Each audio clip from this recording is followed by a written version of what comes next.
Hello and welcome back. I've got a hat situation going on here. That's because I just worked out and my hair is a mess and I'm out of dry shampoo. So this is what we're going with. I mean, what's the alternative option? Actually, washing my hair?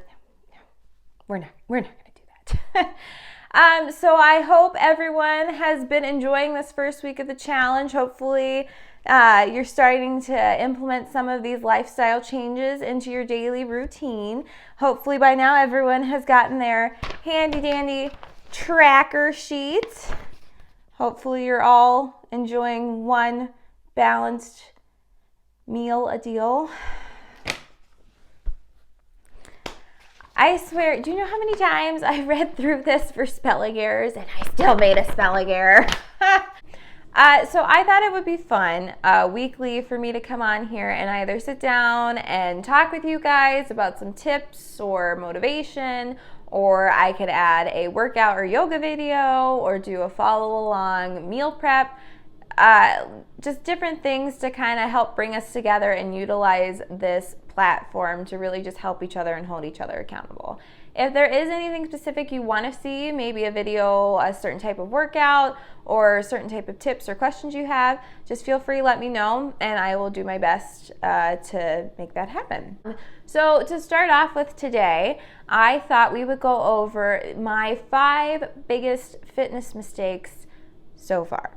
I say so far because I'm still very young and I have a lot of mistakes I could make. I mean, just last week I almost chopped my thumb off by slicing a lime. Just, right? First cut. Without further ado, let's go through, no particular order, about the 5 things that I have struggled with, that I'm still working on, but I have found ways to help with these mistakes and things. They're things that I've learned from and I've grown from. So first of all, one of my biggest mistakes is taking forever to learn how to actually cook. I didn't learn how to cook in high school. I never was in the kitchen with my mom or my grandma. In college, the cafeteria food wasn't great, but it was free and it was prepared and I didn't have to do anything for it. So again, in college, never learned how to cook. And then I got married and my husband went to culinary school. So why would I feed myself when I have someone who was a professional feeding me? So again, didn't learn how to cook. It wasn't until a couple years ago when my husband joined the Air Force, and I was, out of necessity, had to fend for myself. And I learned that, lucky charms only get you so far. In that moment, decided I really needed to learn how to cook or else I was going to be living off of cereal and takeout for the rest of my life. For me, the biggest thing that had helped with learning how to cook was getting a simple recipe book to follow along. And a lot of those recipes are actually the ones that I've included in the recipe guide and your survival guide, just because I really like them. They're simple ingredients, they're quick, probably only take like 20 to 30 minutes to make, and they're delicious and they're healthy. And you can get a fancier recipe book if you want to. I have one that I got as a wedding present. Never actually used it. That's mainly because these recipes are, really fancy and they require you to go to France to get some exotic ingredients, and I just don't have time for that. Listen to some of these meals. Champs Elysees pate and watercress sandwiches. I don't know why I said sandwiches like that. Sandwiches. And I have enough trouble with the English language. I don't have time to decipher culinary language. I don't have time for such things. That cuts into my Vampire Diaries and cat hanging out time. So I just really encourage everybody to find a recipe book, find recipes that you really like, those go-to recipes that are easy, that you're going to want to eat, that you're going to want to make, and so it keeps you from constantly reaching for the takeout menu or reaching for one of those frozen meals.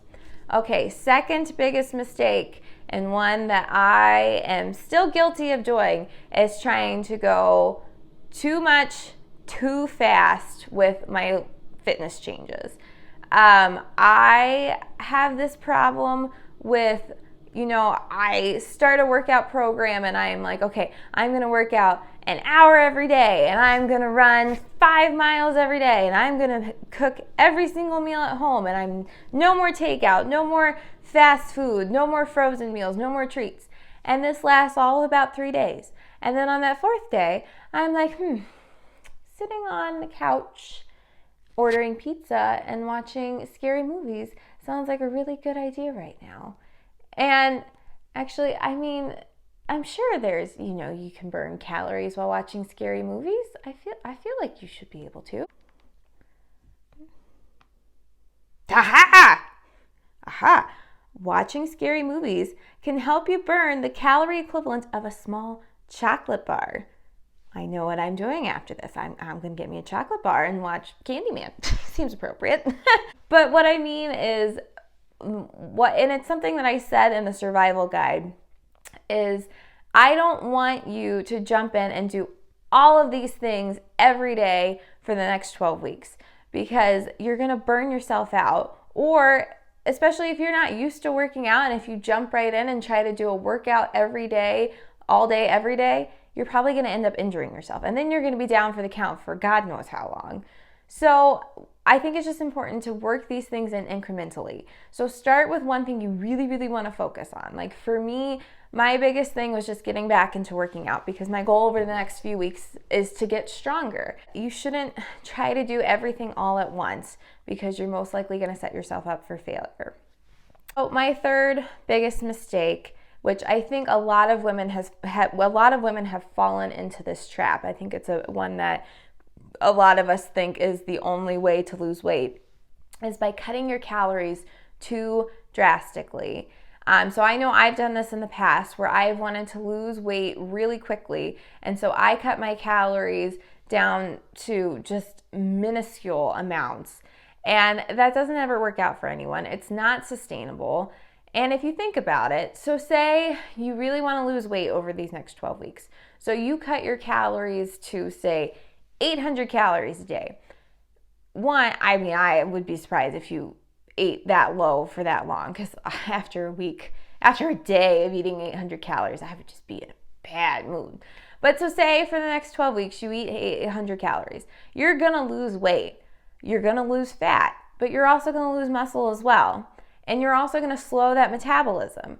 And so say after that 12 weeks, you're like, okay, I've lost the weight. I'm going to go back to eating maybe not even a 2,000 calorie a day diet, but say 1,500 calories a day, which is still probably a deficit for most of us.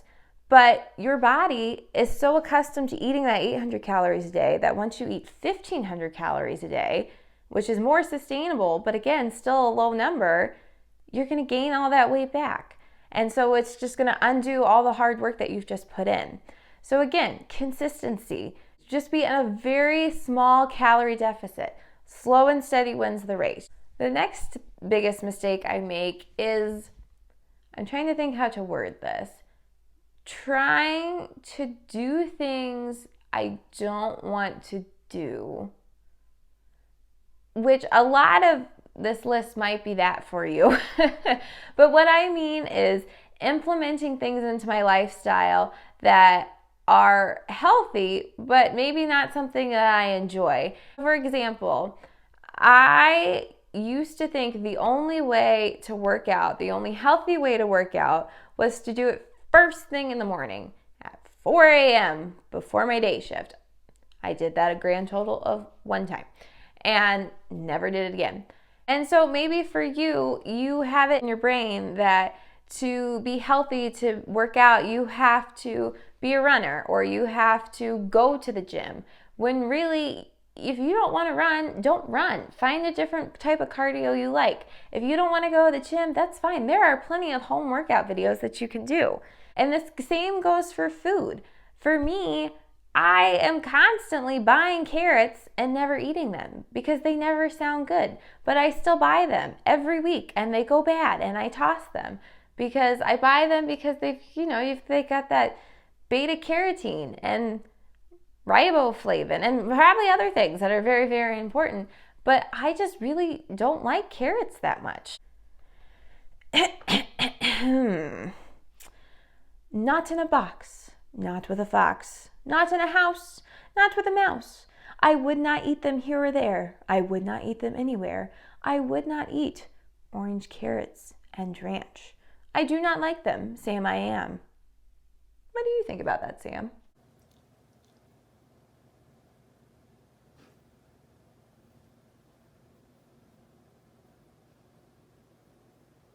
I digress. Again, health becomes in all different forms. It could be working out at night. It could be, say, you hate going to the gym. It could mean you're working out at home or going to a fitness class.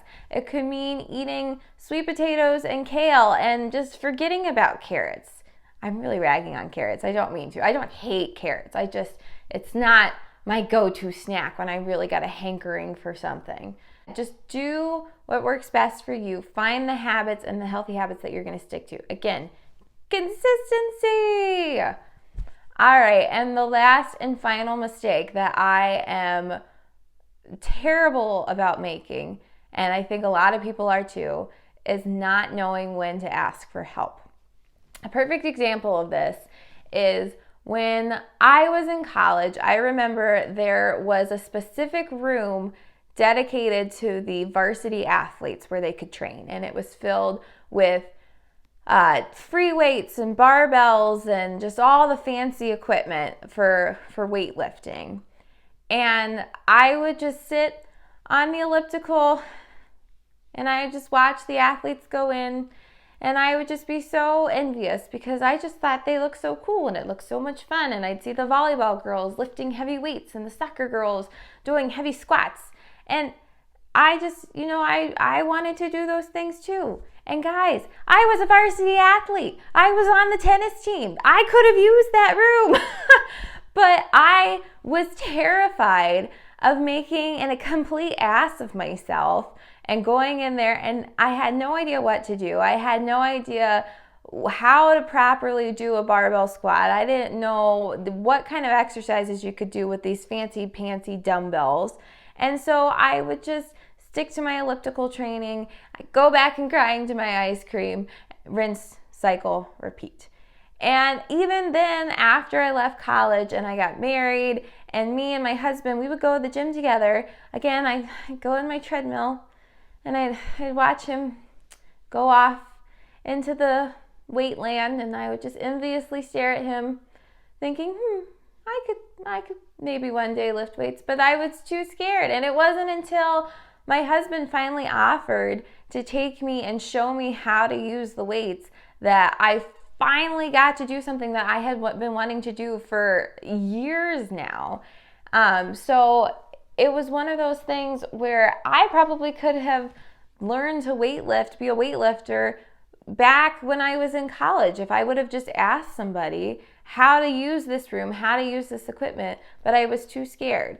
And I think we get into that trap a lot of where we see things that we're like, oh, that looks like it could be fun, or we're like, oh no, I could never do that. I could never do a push-up. I could never go work out with the free weights at the gym. I could never learn how to cook a meal like that. Instead of just asking people for help. I want to encourage you, if you have any questions, this is what this platform is for. This is what this Facebook group is for, is if you have questions, if you have things you want to learn how to do, and maybe you don't know what you want to do or you don't know how to do it, to ask people for help. So that's it, guys. Like I said, if there's anything in particular you want to see in these videos, just let me know. But again, if you have any questions, don't be afraid to ask for help. Bye.